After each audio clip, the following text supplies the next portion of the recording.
Primer de tot, gràcies per estar aquí. Gràcies als companys i a les companyes que sabeu que heu decidit, que han acceptat participar d'aquest acte. Tots ells representants de grups importants que treballen al voltant de l'habitatge des de mirades diferents, des de mirades plurals. I també agrair la gentilesa de dinamitzar. Crec que aquí parlarem de moltes coses, però coincidirem en la mirada de fer el parlar des de la llar. Aquesta llar que és un punt on un grup de persones es troben, un grup de persones comparteixen, un grup de persones construeixen. De fet, quan pensem en la llar, fins i tot tots ens ve al cap el foc, i el foc ens dona temperatura, ens dona caliu, ens dona benestar, ens dona confort. Per tant, superar una mica la lògica aquesta de l'habitatge com a espai físic, parlar d'un espai de trobada, de creixement i de seguretat. Seguretat és la paraula que més va repetir el company Josep de la Casa Ursola quan entrevistava el Jordi Évole i s'emetia a través del canal del youtuber. Va repetir moltes vegades aquesta paraula, seguretat.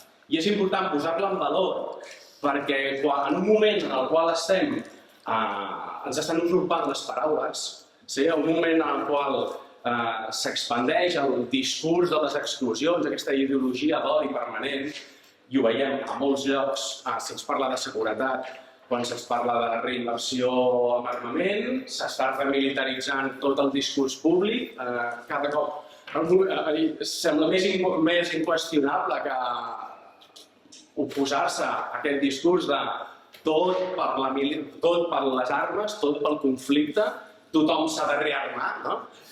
Quan estem en aquest moment on la seguretat es planteja en aquests termes, quan l'exèrcit es planta als nostres espais educatius, tant al Saló de l'Ensenyament, a fer reclutament entre el nostre alumnat o entre les nostres escoles amb les pistoles penjant del cinturó, en aquest moment que necessitem desmilitaritzar la societat i desmilitaritzar l'educació, cal reivindicar la seguretat des d'aquesta mirada, des de la mirada de la justícia. La seguretat de tenir un plat a taula i que, a més, respongui a una alimentació saludable, la seguretat de tenir un lloc de descans confortable, la seguretat de tenir un sistema sanitari públic i de qualitat, la seguretat de tenir un sistema educatiu que ens acull, que ens acompanya, que ens posa contradiccions, però que al final ens ajuda en el nostre procés d'aprenentatge i de creixement. Aquesta seguretat és la que defensem i aquesta seguretat és la que va vinculada a la justícia. I parlo de justícia perquè tots aquests elements es donin, primer hi ha l'element principal, que és el dret a l'habitatge. I el dret a l'habitatge és aquest dret paraigua que ens permet que tot l'altre es pugui donar. No vol dir que es doni, sinó és un requisit, però no és res més que un requisit. I és un dret que ha estat tan reconegut legislativament com violat permanentment. I parlo en termes de violat perquè estem en un país on els grans bancs presenten uns beneficis escandalosos i al mateix temps hi ha una pobresa infantil del 35%, prop del 15%. Més de 400.000 infants estan en aquesta situació, hi ha milers de desnonaments en el nostre país, a Catalunya hi ha milers de desnonaments, però si mirem l'estat espanyol, som el 25% dels desnonaments es donen aquí. Bé, podríem començar a exposar 1.000 xifres, però clar, al final necessitem l'habitatge i necessitem pel món educatiu, pel conjunt de la comunitat educativa, que hi hagi habitatge digne i assegurat. No només pel nostre alumnat i les seves famílies, sinó també pel conjunt de la comunitat. Les treballadores també patim problemes d'emergència habitacional. Dit això, m'agradaria exposar, i ja ho deixo perquè jo només havia de presentar i no de cap altre lloc, però és que és pervers tot aquest sistema en el qual ens treuen les criatures de la seva escola, les traiem, els deixem sense xarxa de suport, sense els companys, els deixem sense l'acompanyament adult i llavors els posem a l'altra banda i pretenem que aquestes criatures desenvolupin projectes vitals, processos d'aprenentatge i que finalment acabin traient una qualificació positiva a les proves PISA. No entraré ara a parlar sobre les proves PISA perquè parlem d'una altra cosa avui, Però, en tot cas, què carai estem demanant a les nostres criatures, que no tenen condicions materials bàsiques per afrontar això? Llavors, hem de canviar el paradigma i el paradigma, pensem des de la Secretaria de Moviments Socials vostè, que passa per la transversalitat. Això no és un fet puntual, individual, no és un problema individual, és un problema col·lectiu i no és una cosa que afecti a un focus de la comunitat educativa, ens afecta a tots transversalment. De fet, és lluita de classes, és l'eterna lluita de classes visualitzada amb un conflicte més, aquest és el primer element. El segon element és que hem de trencar la frontera escola-habitatge. L'escola no és una bombolla independent, és una bombolla que es relaciona amb 1000 esferes més i vulnerar l'habitatge és vulnerar el dret a l'educació i els docents i les persones que formem part de la comunitat educativa hem d'esdevenir subjectes actius, un rol positiu, un rol per transformar aquesta realitat. I l'última, i ja callo, és l'organització. Organització, organització i organització. Autònoma, com estan apareixent a totes les plataformes, demà es presenta una altra plataforma, la de l'Hospitalet, de docents de l'Hospitalet, la comunitat educativa, però aquesta, des que va néixer la de Salt, s'han estat replicant aquí a Barcelona, però també tenim Can Central, també tenim moltíssimes més. I aquí tenim exemples de lluites d'organització que han donat fruit. Amb passos endavant i passos endarrere, però només la lluita i l'organització ens pot permetre canviar aquest paradigma. I amb això, jo crec que us deixo parlar vosaltres perquè us volem escoltar. Moltes gràcies per parlar. Gràcies. Intentaré ser breu per no repetir-me algunes coses.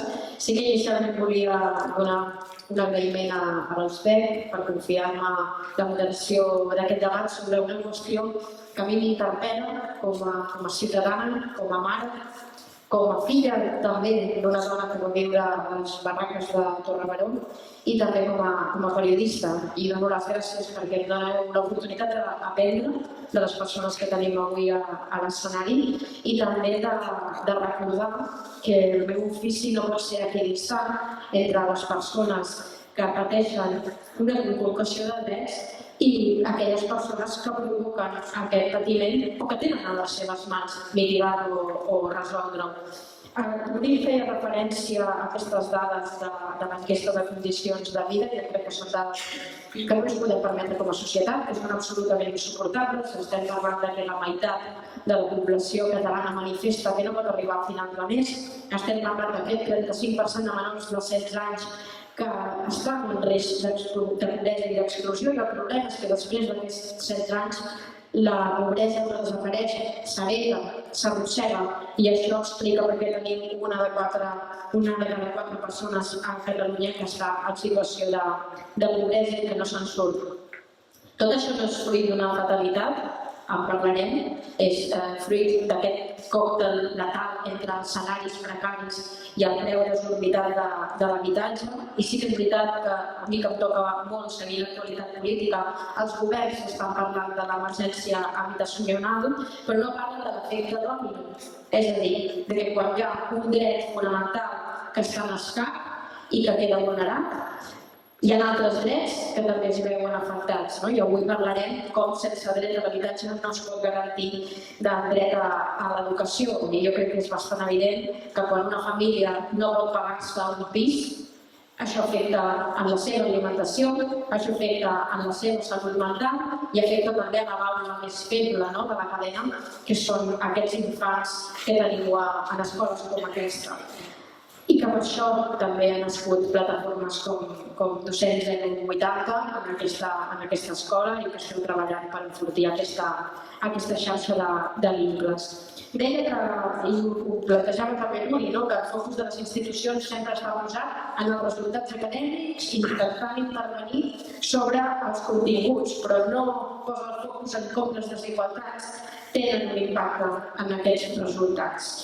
Estem parlant d'una emergència habitacional que és estructural i la pregunta és si els governs o les institucions poden intervenir, volen intervenir i com.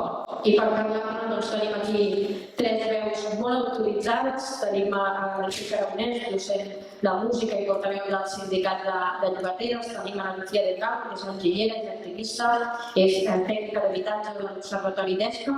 I tenim a Juanjo Ramon, que és expert en comunicació social i ètica i portaveu de la PA. Arrencarem amb una pregunta a cadascun dels tres.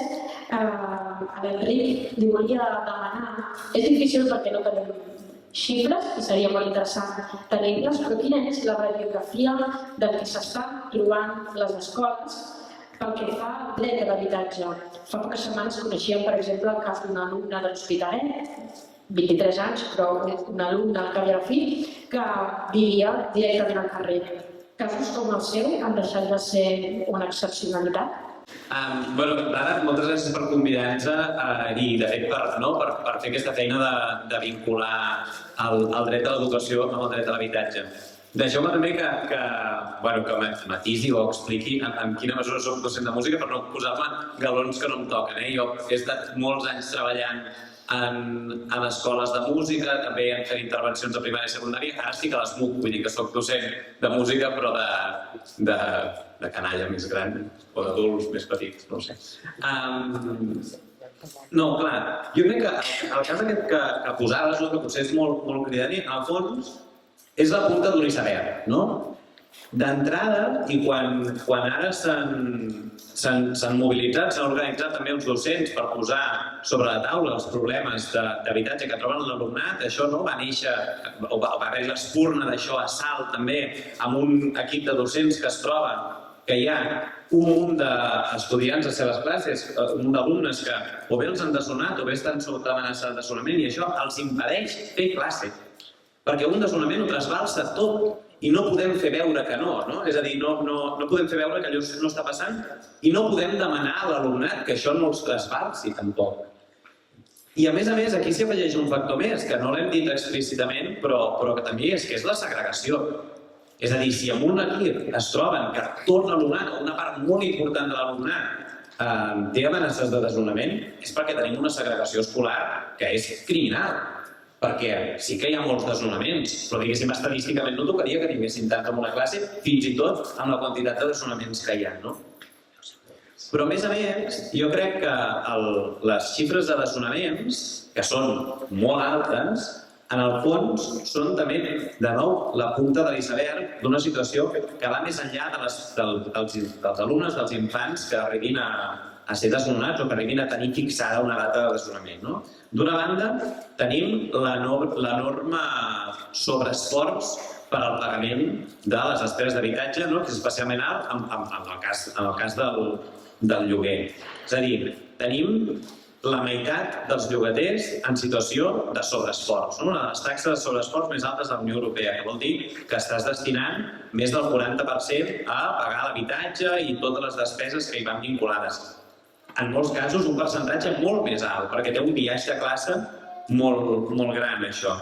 I aquest sobreesforç, si mirem també l'enquesta de condicions de vida, veiem com al llarg de les darreres dècades la proporció de les despeses de les famílies que s'han dedicat a habitatge han anat pujant i han baixat tota la resta, gairebé tota la resta. I això vol dir també la despesa a l'educació, a les llars, vol dir també que podríem dir, ja està bé, perquè les famílies, en el fons, l'educació hauria de ser gratuïta, llavors, per tant, però sabem que hi ha tot d'oportunitats educatives fora de l'escola, les extraescolars, les excursions, que hi ha també la despesa en cultura, és a dir, tota la resta de coses s'ho menja i la despesa en habitatge. I sobretot que de nou ens trobem llars que justament per no estar sota amenaça de desnonament faran els malabars que calguin per portar la seva economia al límit pagar el lloguer, evidentment, perquè la gent,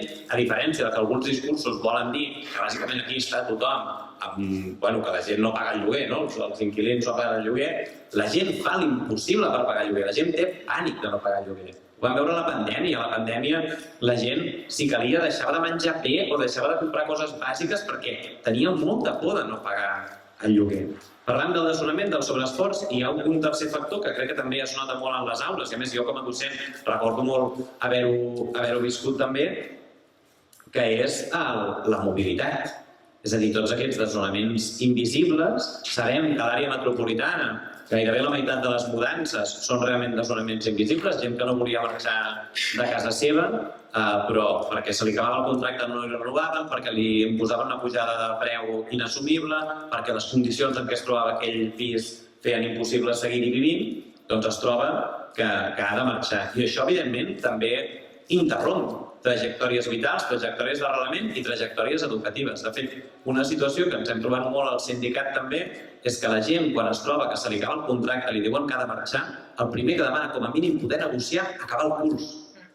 Sobretot la gent que té canalla. I això ho veiem moltíssimes vegades. O sigui que la preocupació principal, evidentment la gent no vol marxar de casa, però diu, bueno, si hem de marxar de casa, com a mínim, deixeu-nos que el criu acabi el curs a la mateixa escola. I això mostra com al final, des de les situacions més extremes que arriba el desnonament, passant per totes les economies que fan malabars, les economies familiars, fins a aquesta mobilitat, això té conseqüències evidentment en la classe i a l'aula i que s'agreugen per l'enorme segregació escolar que tenim. El fet que una família tingui problemes per pagar-se un pis, per pagar el lloguer, per pagar la hipoteca, quines són totes les dimensions d'impacte que té sobre aquell menor? La meva part és una mica raro, bonic, també estar aquí, perquè al final és com això que comentaves dels cicles, és com jo vaig estar a la PA, vaig com promocionar el sindicat de llogateres i ara també estic participant a la plataforma docent, a part d'estar a l'Observatori d'ESC, i és com una mica això, graciós, i ho volia compartir. Sobre els impactes, que una mica ja el seu ha anat comentant. Nosaltres plantegem tres esferes. Una, impactes més directes, impactes com a nivell més físic, que també ho estava comentant, no solament el fet de no tenir aliments bàsics per menjar frescos. Això és una molt flagrant, però sobretot moltes famílies amb vulnerabilitat, sobretot els infants a l'àpat que tenen calent és a l'àpat que tenen al menjador escolar, moltes d'elles. Realment és aquesta la dada, tant físics com, per exemple, no poder pagar o no poder arribar a pagar la llum, l'aigua i el gas, la pobresa energètica i tota aquesta vulneració de patir fred a l'hivern i calor a l'estiu, aquests impactes més físics, els impactes també psicològics, no solament el que és el drama del desnonament, sinó en el pre i el post. Jo crec que això és molt important. Abans heu fet, i sobretot l'Enric comentava, al final també el desnonament és com la punta de l'iceberg. Però abans passen moltes coses i després encara més, que després parlarem. Però justament aquest impacte psicològic per l'infant, per la nen o per la nena és molt impactant. O sigui, si a nivell de persona adulta les companyes de la PAO del sindicat poden explicar com les persones que arriben en aquests espais es troben desolades, que no saben on anar, doncs imagineu-vos com es pot trobar un infant que això ho viu a casa, que no se li explica, perquè la majoria, en general, almenys en els casos que m'he trobat, les famílies no expliquen als menors el que està succeint, per moltes coses, perquè ja tenen bastant a fer-se càrrec del que està passant, però moltes vegades no ho fan conscientment per protegir-los. I això és una de les qüestions que he parlat molt, sobretot amb mares, i és una situació que jo tinc un parer que crec que és important treure'ns o posar-nos unes altres ulleres que no siguin adultocèntriques, perquè al final els infants, els nens i nenes, són conscients de que alguna cosa està passant, però justament la desinformació el que fa és generar més por. I poder parlar, evidentment, depèn de quines edats de les coses, crec que és important i necessari per un costat.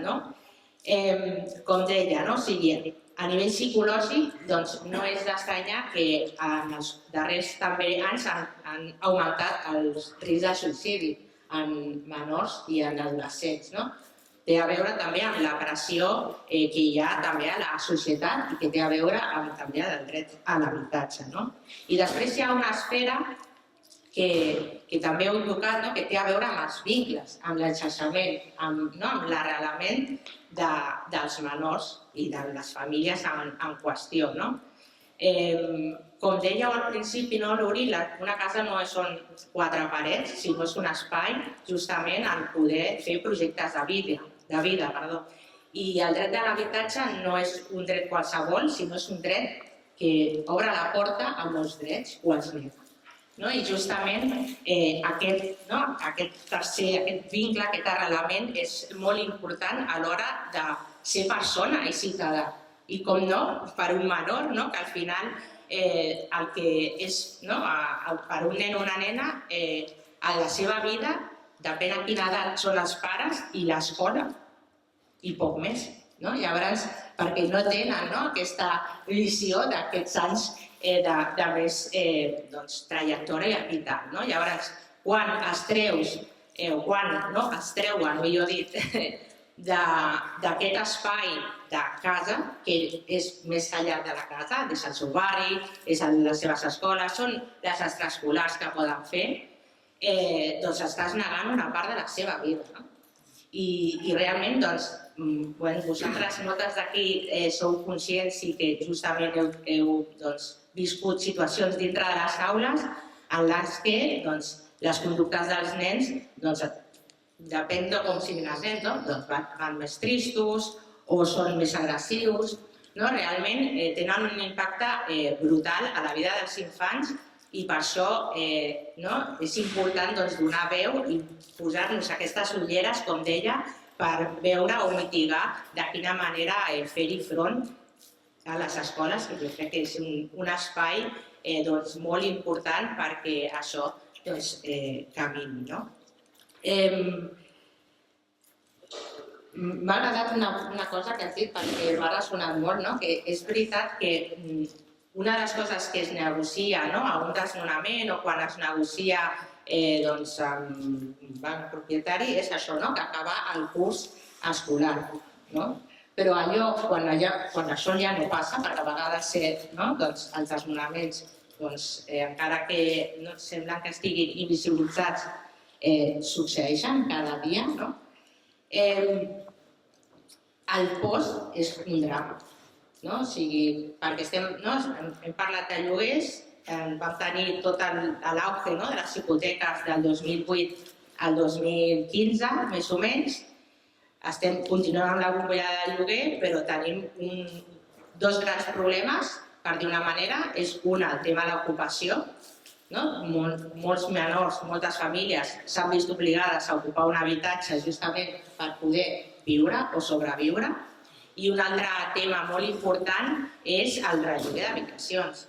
Avui en dia ens trobem moltes famílies, no tenim les dades oficials, i és un dels temes que és l'Observatori d'ESCA, estem amb la mirada molt posada, és quantes famílies, sobretot mares monomarentals, estan vivint en habitacions, compartint espais amb altres persones que no són famílies. Llavors, són situacions que hem de tenir present i que justament també s'ha d'abordar i això, tenir present per les polítiques públiques o per les exigències que comentava Sara de possibles solucions que es puguin exigir. Crec que m'estic enrotllant molt. Potser no? Vale. I justament això, per acabar, el tema d'un cop que es fa el desnonament, compartia justament la primera assemblea de docents 080, crec que va sortir molt el tema i moltes vivències. I jo estic en una AFA de l'escola mossèn Jacint Verdaguer d'aquí del Poble Sec, que hem tingut diversos desnonaments, justament és això, no? O sigui, quan la família és desnonada, els menors continuen anant a l'escola durant aquell any perquè és l'única cosa que tenen com a casa, no? I això implica que hi hagi criatures que es despertin una hora abans perquè estan en un alberg o en una pensió en Santa Coloma i es facin tota la línia vermella fins a arribar a la plaça Espanya. I això passa al Verdaguer com passa a un muntó, no? A un munt d'escoles de Catalunya, no solament de Barcelona. Llavors, davant això és important visibilitzar-ho, no? Visibilitzar-ho perquè si no es visibilitza sembla que no existeix. I això, és una de les coses que jo plantejava a la plataforma, és com portem més de 15 anys des de la crisi de la bombolla immobiliària i els desnonaments sempre han existit. I els desnonaments, la majoria dels desnonaments són als menors. Llavors, està bé aquest despertar de posar aquesta visibilització de com les escoles poden fer front també o poden acompanyar en aquests casos que creiem que són molt rellevants. Aquesta matrícula viva, que fins i tot la pròpia consellera, i això vol dir que la diagnosi governamentalment la tenen feta, reconeixia que cada vegada no només té a veure amb les famílies que arriben de nou d'altres països, sinó que cada vegada més té a veure amb aquesta mobilitat forçada de famílies que han patit un desnonament o bé que es veuen obligades a marxar a la seva llar perquè no poden fer front al pagament i han de buscar llars en altres llocs més llunyanes a l'escola. No sé si heu constatat des de l'APA, imagino que les dades sempre són molt difícils per aquesta invisibilització que comentava la Lucía, però si des de l'APA heu constatat això. Algunes companyes que ja estaven treballant, per exemple, a feina de treballadores socials, vinculades a escoles, i a vegades donaven compte que l'escola no era molt conscient que la infància estava passant per aquests processos. Sembla que ara s'està agafant aquesta consciència i esperem que també ajudi a un canvi social i que a l'hora de demanar comportes i canvis que millorin i posin solucions, també poder posar tot això sobre de la taula. Jo quan vaig començar a tenir Manuri, va dir que està molt guai la iniciativa, precisament per tot això, i ara pel canvi estan sortint les diferents plataformes, o sigui que més bo encara sobre el que comentes, hi ha moltes coses ja han anat sortint. Però clar, això el que passa moltes vegades més enllà inclús com va fer la Lucía, que quan tens el desnonament que vius a Santa Coloma i et donen la pensió Hospitalet, perquè passa, és com el món desordenado, perquè sempre t'envien abans a punta, és molt difícil trobar una pensió al costat de casa, però hi ha inclús casos més extrems. Això ho havia tampoc estar uns 4 anys a la Pala de Mollet, veia també com fora de Barcelona també les coses també es mouen d'una altra manera i després trobar-te que igual vius a Mollet, tens un desnonament i la proposta que et donen de solució durant moments d'emergència a Terres de l'Ebre. Sí? Clar, dius, pots negociar l'arribar a la fi de curs, que no sempre és possible, perquè és mañana i mañana se ejecuta i no hi ha negociació possible. I agafa l'entrament del teu poble també a l'altra punta de Catalunya, a mig curs, amb totes les barques que comporta per la canalla. Ja no només l'estan fent fora de casa, sinó que tot el seu entorn es queda destrossat. Canvien de barri, sí, matines més, és un trasbals, però la casa, que és l'escola, continua sent la mateixa. Però en aquests casos tan extrems ja perds inclús això.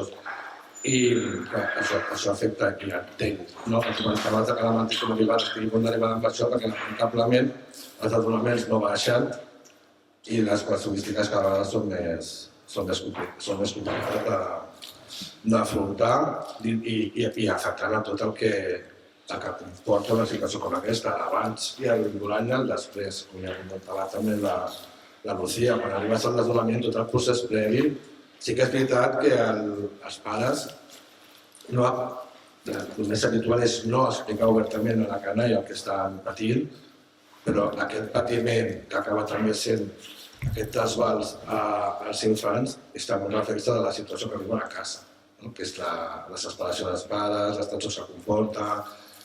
I quan són molt petits encara, però hi ha un moment que tu no s'hi pots parlar però l'escolten. I també són més conscients del que sembla. I quan arriben als adolescents ja no s'hi pots amagar la veritat. I també una pregunta molt habitual a les assemblees és ui, en el desnonament què faig amb els nens? Els tinc amb mi o els deixo a l'escola? No, home, deixar-se a l'escola. No es facis passar per clau de veure com et surten fora de casa, però quan són adolescents volen estar amb els pares en el moment de l'execució. També és una cosa que ha de marcar de per vida. I si no estan, i si ets més petitó, doncs, encara que t'hagin pogut explicar la típica, no és que ens mudarem. Una mudança és, avui me'n vaig al col·le, sortim de casa, i per sortir del col·le em trobo amb una pensió. O em trobo amb un alberg, em trobo no sé on. Doncs la metàfora de la mudança no cola tant.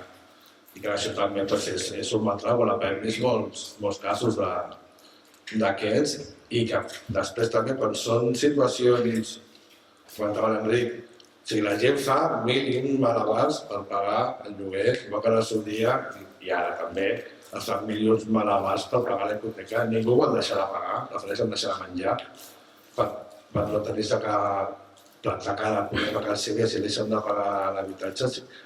I l'altre dia va haver una persona que em comentava són tan pobres que no ens arriba el sol ni per ser pobres. En plan, ja ni m'he donat la veritat, ja no s'hi donava ni per això.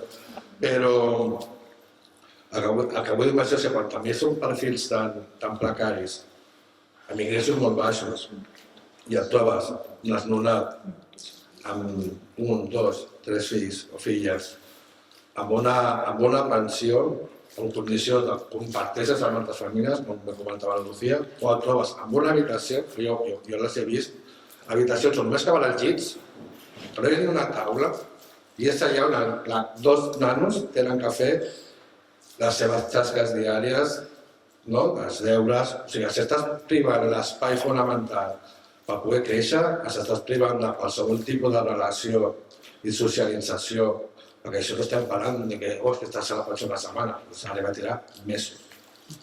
O sigui, s'hi trenca tot i aquí ja no s'hi pots amagar. Tu pots haver amagat fins on arriba un punt, però després com planteges això a l'escola, com planteges amb els amics que volen venir a casa teva a berenar, o com planteges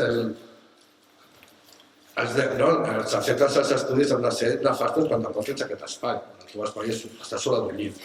Ja et dic, jo ho he viscut i m'ha tocat negociar canvis d'habitacions més grans o d'espais més amplis dintre de la situació, però que no deixa de tenir que aquesta canalla no té un espai vital on poder desenvolupar-se. I això pot ser una situació molt llarga.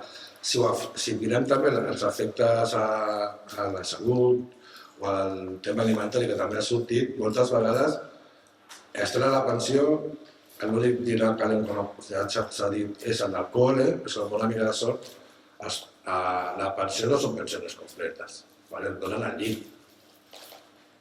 Tu donen un llit, cobro molt poquet i que hem d'estar sobrevivint menjant al bar, no arriba.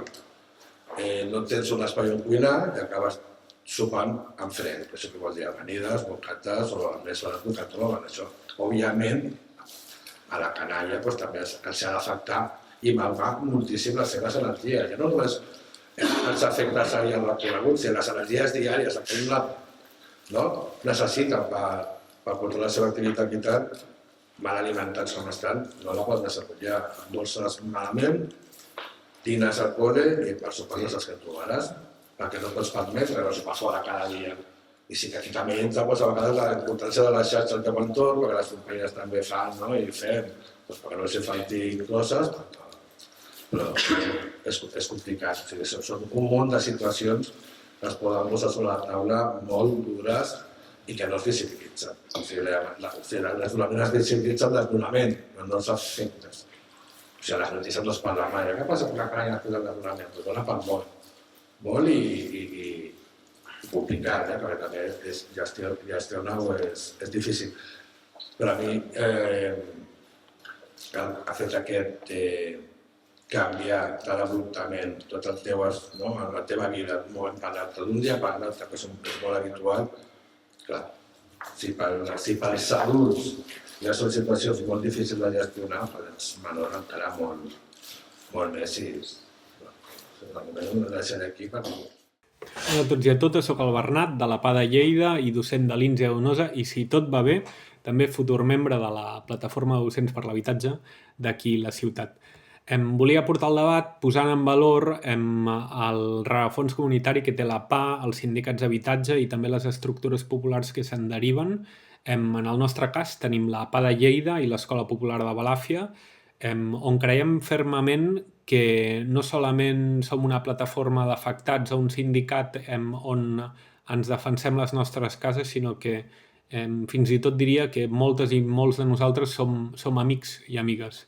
Jo crec que això és essencial per la cohesió sindical entre tots nosaltres i en aquest sentit us volia preguntar com podem extendre aquesta comunitat, perquè crec que és important que des dels centres educatius i l'educació formal pensem com podem reforçar aquests vincles comunitaris i també podem anar ampliant a poc aquestes xarxes per garantir el dret a l'habitatge. I després tenia una segona pregunta, i és que em sembla interessant també pensar des del punt de vista docent com podem sortir dels marcs de la vulnerabilitat. Crec que l'habitatge ens afecta a tots i totes nosaltres, siguem propietàries d'un sol habitatge, llogateres, ocupes, etc. Però és important no basar-nos únicament en el discurs de la pobra família. Llavors, això, com podem sortir d'aquest marc? Gràcies. Estem conscients que el que està passant a les aules ajuda a que el professorat, la direcció estigui al corrent i a partir dintre de les seves possibilitats puguin assessorar millor. També crec que és un bon espai per poder acompanyar no només la canalla, sinó també els pares. Això va sortir l'altre dia a l'assemblea, quan va fer la presentació, la primera assemblea de docents del voltant de les dues companyes que van estar, quan van venir explicant-s'ho, que hi havia moltes mares i totes eren en plan, esclar, és que a mi em fa vergonya anar al profe a dir-li la situació, com poden ajudar els nanos i els pares són els primers que no saben com dir-ho a l'escola.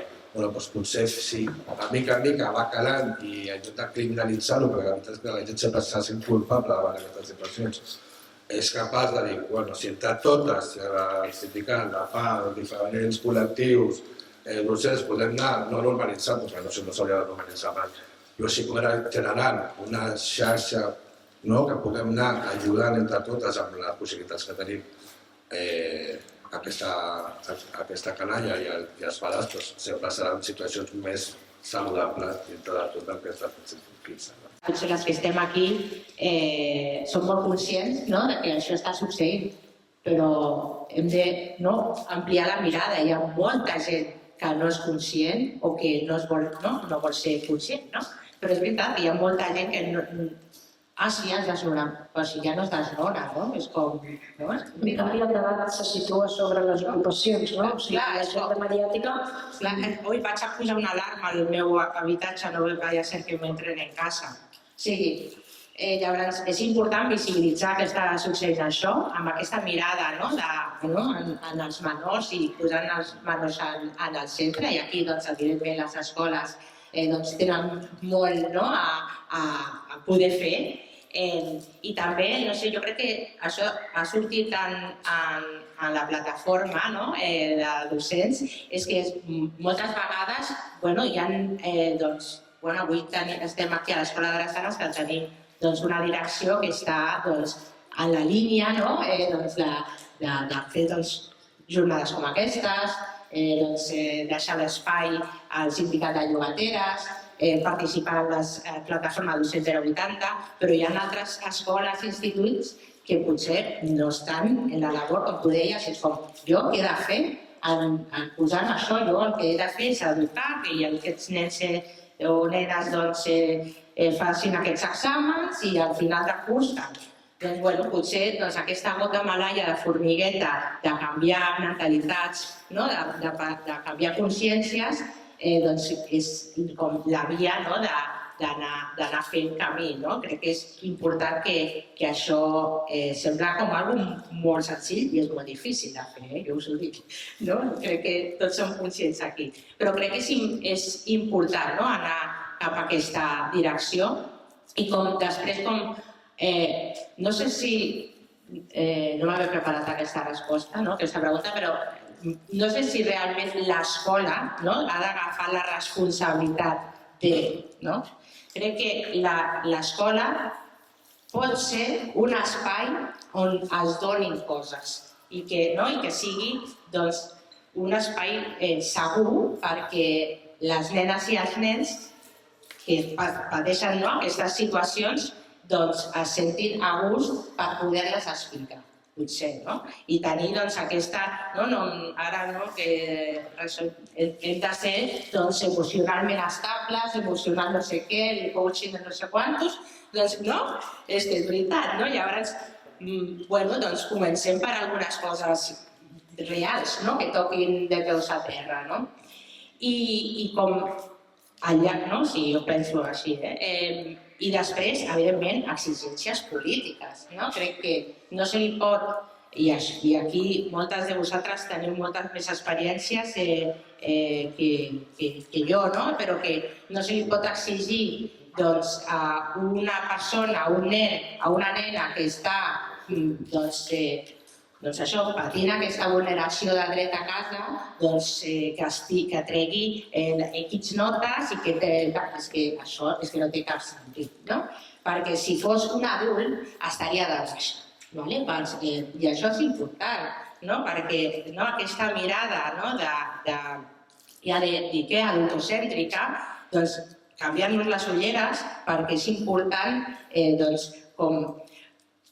pensar que la infància no és un lapso de temps, o sigui, és una vivència pel nen i la nena, és la seva vida. Moltes vegades pensa que nos estamos preparando para la vida adulta.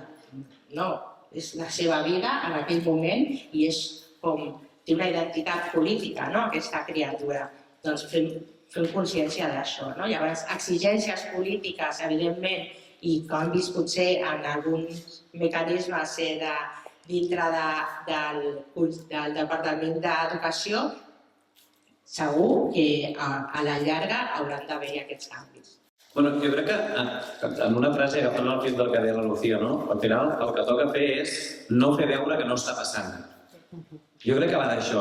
I va d'això a nivell de l'escola, és a dir, de poder com a professionals dir, representa que hem de fer una feina, però hi ha unes circumstàncies que són aquestes i haurem de treballar amb això, perquè després també sentim a vegades com intentar fer encaixar una cosa que nosaltres veníem a fer i que no ens ho deixa fer el context. O sigui, és el que hi ha aquí. Però llavors, no fer veure que no està passant a nivell de l'escola, també a nivell del departament, és a dir, hem de poder dir, senyors, aquí hi ha uns serveis públics, uns servidors públics, unes polítiques públiques que representa que hauríem d'estar desplegant altres i no ho podem fer de la manera que es preveu que es faci. Després sentim, i em deixeu que posi una mica així, però en determinats debats educatius que alguns diuen és que no podem fer la nostra feina perquè es porten molt malament. És que potser no podem fer la nostra feina perquè n'hi ha un terç que estan en pobresa infantil, també. I aquests no ho diuen tant, això. Podem posar així. I fer-ho cap enfora, també això. Llavors, clar, això es tradueix en moltes coses diferents. Es tradueix, evidentment, en acompanyar adequadament acompanyar en la mesura que es pugui les circumstàncies que ens trobem, els infants, amb les situacions, amb els desnonaments, amb la mobilitat, amb l'infrahabitatge, que efectivament també és una realitat molt estesa. Vol dir generar espais d'organització, com ja esteu fent, entre docents, però també amb el moviment per l'habitatge, com hem fet això conjuntament, també amb les AFES, que és un espai molt important perquè es doni, i també una consciència que vagi més enllà i que alci la veu.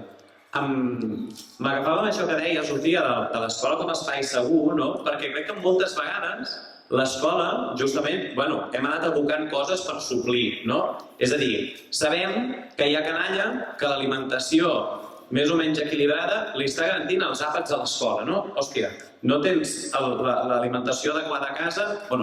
Ja a través del menjador escolar mirem de posar això, que hi ha de ser, però que fixeu-vos ho fort que és, perquè l'escola no hi era per això. Que resulta que també de salut, no sé què, doncs també a l'escola també ja posarem uns acompanyaments per assegurar-nos que tots tinguin la salut i posem la vacunació, també la posem a l'escola, i posem unes revisions a l'escola i no sé què. I també la cura, l'acompanyament, no vull dir l'amor, però vull dir, sí, l'acompanyament al final de suplim també el que no trobem a casa i ho posem a l'escola. I a més ho fem amb aquesta cosa de, allà on les famílies no arribin, com si fos un tema també de vergonya de la família, de responsabilització de la família, no? Que després es dona això que deies, que les famílies no ho volen compartir a vegades. Igual que els problemes d'alimentació, a vegades les famílies tampoc no es comparteixen en l'escola. Perquè hi ha com aquesta cosa de, hòstia, a sobre, mira que malament ho estem fent com a família, que ara tinc l'escola a sofrir, no? I això ja passa amb l'alimentació, passa amb l'habitatge, i una mica amb l'habitatge potser trobem el límit de l'escola com a espai segur, perquè és que ja no es quedarà la canalla a dormir a l'escola, al final. Espera. Però diguéssim, crec que estem arribant als límits d'això, no? De quantes coses podem arribar a col·locar a l'escola per no solucionar que les famílies puguin, efectivament, proveir alimentació saludable, habitatge digne i estable, temps per passar amb la seva canalla, poder acompanyar-nos també un bon estat de salut. Per comptes de fer polítiques que facin que les famílies puguin garantir això, ho anem abocant a l'escola. I crec que aquí, amb l'habitatge, topem amb el límit i és necessari que els docents, efectivament, poseu el crit al cel. Sovint es parlava de l'educació com a ascensor social per sortir de la pobresa i crec que ho hem de pensar al revés. O sigui, la pobresa, i una pobresa que és cada cop més estesa, perquè pobresa també és deixar-se mig ou per pagar el lloguer al final, la pobresa com a llosa que no permet aprofitar l'educació, que no permet tenir una educació plena i aprofitar bé les oportunitats educatives que tens al teu entorn. Per tant, jo crec que és molt important que es parli de les conseqüències que té l'habitatge, el problema d'habitatge, que té conseqüències sobre la salut, sobre l'educació, etc. Però crec que està bé que els docents, a més d'això, també serveix per donar la perspectiva des de l'altra banda, és a dir, per poder parlar de les causes de la situació educativa, de poder incorporar això en el centre del debat educatiu, que l'estem centrant, no ho deies ara, a vegades només que sense continguts, i les metodologies, i les competències, i no sé què, i posem també al centre això, que hi ha un cas de pobresa infantil, que hi ha una segregació escolar absurda, criminal, que tenim canalla que està patint perquè no el facin fora de casa o perquè hi ha unes condicions a casa que no li permeten aprofitar les oportunitats educatives. Jo recordo en la pandèmia, jo en aquella època estava fent classe a xiquets de primer, segon de primària, etc. La veritable bretxa, quan vam passar a fer coses online, no era la bretxa digital de qui tenia un ordinador i internet. Hi ha una part molt petita, diguéssim, de la població, però el tema no era aquest. El tema era que hi havia canalla que no tenia un espai a casa on poder-se posar davant d'un ordinador i fer les coses, i tancar una porta, i no tenia el germà petit que plora, o l'àvia que no sé què li passa, o tothom intentant fer coses. Era aquesta la bretxa, dels que podien estar aprofitant allò o no. I al final va revelar una cosa que ja estava passant sense pandèmia. El que passa és que no teníem una càmera per veure què estava passant a casa d'aquests xiquets. Llavors, ha de servir la mobilització i l'organització dels docents també perquè en el debat educatiu això es posi al centre i perquè algú es desperti i prengui les decisions que s'han de prendre. Vull dir que nosaltres ara a la manifestació el 23 de novembre passat posàvem sobre la taula el que enteníem que eren 4 solucions molt immediates, de baixada per al lloguer, de contractes indefinits, de tenir estabilitat en aquests contractes, per no estar amb l'amenaça constant cada 5 anys de no saber si, malgrat no sigui en forma de desnonament, t'hauràs d'acabar mudant, de poder recuperar els pisos turístics de temporada, els pisos buits, i d'acabar amb aquestes operacions especulatives que al final, com hem vist tantes vegades, que compra un edifici sencer, un fons d'inversió i fa fora tothom.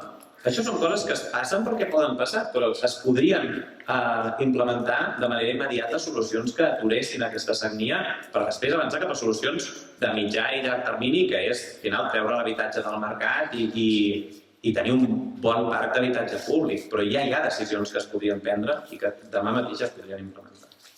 A Pirineu Viu venim denunciant que l'especialització econòmica del Pirineu en un territori de monocultiu turístic comporta que el preu de l'habitatge estigui sotmès a les lògiques de cap de setmana, a les lògiques de temporada o, en definitiva, a les lògiques de consum o de negoci turístic. Llavors, aquesta aposta única per l'economia basada en el turisme, recordem que al Pirineu més del 70% de l'economia passa pel turisme, no només provoca que augmenti el preu de l'habitatge desproporcionadament o que desapareixin habitatges del mercat de lloguer per ser destinats a segones o terceres residències o per ser destinats a habitatge d'ús turístic, sinó que genera llocs de treball que, en la majoria dels casos, són precaris i temporals. Per tant, com més turisme rebem, com més especialitzada està l'economia en el turisme, més pobra és la població del Pirineu. Tot plegat ens afecta directament als docents que treballem al territori, que en la majoria dels casos tenim moltes dificultats per trobar habitatge que no sigui de temporada o directament per intentar desenvolupar un dia a dia que arreli amb la comunitat, sense haver d'estar subjecte a aquesta lògica de relacions i de consum turístic.